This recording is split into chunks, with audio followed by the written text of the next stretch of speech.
Send your campaigns at the right time. Every email marketer wants their newsletter to be at the top of the inbox. After all, most subscribers will pick the emails they see first. So when should you send your emails? Our latest study shows that the best time to send email is largely an individual thing. It varies across different locations, industries, and audiences.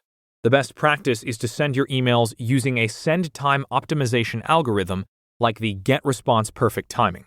These tools adjust the send time for each individual subscriber automatically based on their previous behavior. If you feel you're ready to start running effective email programs to build and segment high-quality lists, design high-converting email templates, continuously test and optimize your campaigns, I've got good news for you.